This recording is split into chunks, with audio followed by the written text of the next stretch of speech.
President Trump just signed a new travel ban blocking people from 12 countries in the Middle East, Africa, and the Caribbean from entering the United States, citing what he calls national security threats. Is your country suddenly off limits to the United States? As of June, a sweeping travel ban has taken effect, blocking nearly all visas from 12 nations, including Iran, Yemen, Haiti, and Myanmar. Flights were canceled, visas suspended, and travelers left stranded. Here's what really led to this global travel shakeup. On June 4, 2025, President Trump signed a proclamation placing strict travel limits on people from 19 countries. For 12 of those nations, the order completely blocked entry into the United States. The restrictions began on June 9, 2025, and affected nearly every type of visa. These included tourist, B2, business, B1, student, F&M, and exchange program, J, visas. The Department of State confirmed that visa processing was fully stopped for countries such as Iran, Somalia, and Yemen.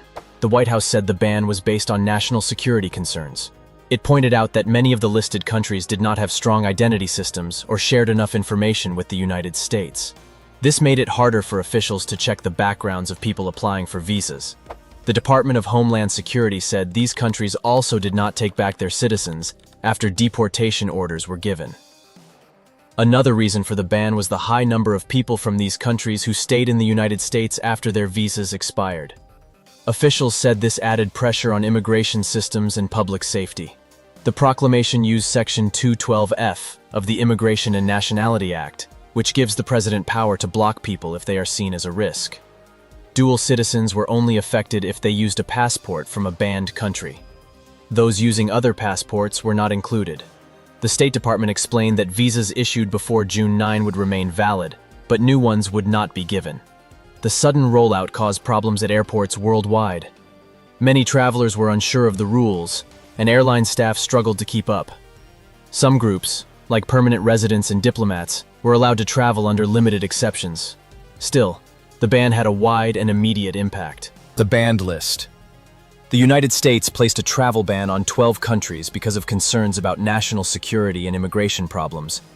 Afghanistan was included because the Taliban had taken control. There was no working government to issue documents, and many people stayed longer than allowed on their visas. Chad was added because of weak passport systems, and because more than 49% of its nationals stayed in the country past their visa limits. The Republic of the Congo had similar issues, with poor border control and a 29% visa overstay rate. Equatorial Guinea failed to set up proper identity checks, and people on student and travel visas stayed far beyond allowed limits. Eritrea refused to take back deported citizens, did not share criminal records, and had unreliable documents. Haiti was banned because of high visa overstay rates, more than 31% for tourist visas and 25% for student and exchange programs, and there were problems with document fraud. Iran raised terrorism concerns and did not help with background checks. Libya was dealing with a civil war and terrorism threats, and the government did not work with US officials. Myanmar was facing human rights problems, unrest, and people overstaying their visas. Somalia lacked a working government and had terrorism issues. Sudan did not share important information. Yemen was in the middle of a war and had poor identity systems. Real travel impact. Right after it started on June 9th, all visa appointments for people from the 12 fully banned countries were stopped. Airlines also canceled flights going to and from those regions. The US Department of State confirmed that both immigrant and non-immigrant visa categories were paused, with only a few exceptions. Green card holders and dual citizens were allowed to travel, but under very strict rules. Permanent residents could still enter the United States, though many were questioned heavily at entry points. Dual nationals had to use a passport from a country that was not part of the ban. Many people were delayed at airports as border officers struggled to follow the new instructions. The ban caused major problems for students and skilled workers. Some were stuck outside the country, unable to return to their schools or jobs. Others had to wait for many months for visa processing. Colleges such as Harvard said more students, especially those in science and engineering, were being denied visas or facing longer checks. On social media, people shared emotional messages and videos. Parents posted clips of their children asking to see them again. Others shared screenshots of canceled flight tickets and empty airports. The ban has affected families, careers, and education, leaving many people uncertain about what happens next. U.S. government's reasoning. The official announcement says the restrictions were put in place to stop terrorism, reduce visa fraud, and deal with foreign governments that do not cooperate.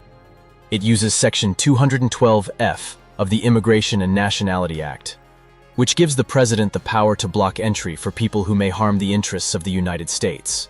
The Department of Homeland Security and the State Department both backed this decision. They explained that the countries facing the ban failed to meet the basic standards for managing identity and sharing information. Officials said they were worried about poor documentation, missing biometric data, and the refusal of some countries to take back their deported citizens. Some critics believe this move is tied to politics, especially with the 2026 midterm elections getting closer. Many think the ban is meant to win support from certain voters, and is similar to the 2017 travel ban. Legal scholars have warned that this policy could break constitutional laws, including the Equal Protection Clause and the Establishment Clause of the First Amendment. These experts say there is a pattern of unfair treatment, as many of the banned countries are Muslim majority or located in Africa. Leaders from the opposition and civil rights groups have strongly rejected the ban. They called it xenophobic and said it does not improve national safety. In a shared message, Democratic lawmakers described it as a recycled policy of exclusion that undermines America's values and global standing. They also warned that courts might block the policy if there is proof of religious or racial bias. Global and political backlash. Many countries and international groups criticized this travel ban, calling it unfair and harmful. Iran was one of the first to respond, calling the ban a sign of racism and arrogance in U.S. decision-making. Iranian officials said the ban unfairly targeted Muslims and broke international rules by stopping people from traveling just because of their nationality or religion. Eritrea and Haiti also spoke out strongly against the ban. Eritrean officials said it was unfair and showed fear of outsiders. Protests took place in several countries, especially near U.S. embassies. In Rome, people gathered on Via Veneto with signs saying, "No ban, no walls, and let them in." These messages were similar to those used in protests against the 2017 Muslim ban. Protests also happened in cities like New York and London, where people stood in support of those affected by the ban and criticized the U.S. government for bringing back a policy many see as unfair. Tensions increased when Chad said it would stop giving visas to U.S. citizens as a response. President Mahamat Idris Deby said his country had dignity and self-respect and would not accept being treated unfairly in the name of security. Myanmar also expressed concern and asked U.S. officials to explain why they were included in the list. Many international news channels called the new policy a second Muslim ban, comparing it to the widely criticized 2017 order. Lawyers and human rights groups warned that this new ban might face legal problems for targeting mostly Muslim countries again. Media outlets like Al Jazeera, The Guardian, and Deutsche Welle talked about how this decision could harm U.S. relations with parts of Africa, the Middle East, and Southeast Asia. The reaction from around the world shows that this ban is not just about travel rules. It also affects how people see the United States and could damage its ties with other nations. What you need to do now. Because of the 2025 United States travel ban, people from the listed countries, or those just passing through them, need to act quickly and carefully to avoid problems. The first thing they should do is call their airline. Many airlines have changed their rules due to the ban. Some are not allowing travelers from banned countries to board unless they show extra documents. It is important to check if the flight is still on schedule and understand any new requirements before going to the airport. Travelers should also check the official website of the United States Embassy in their country. These websites give the latest information that applies to each specific place.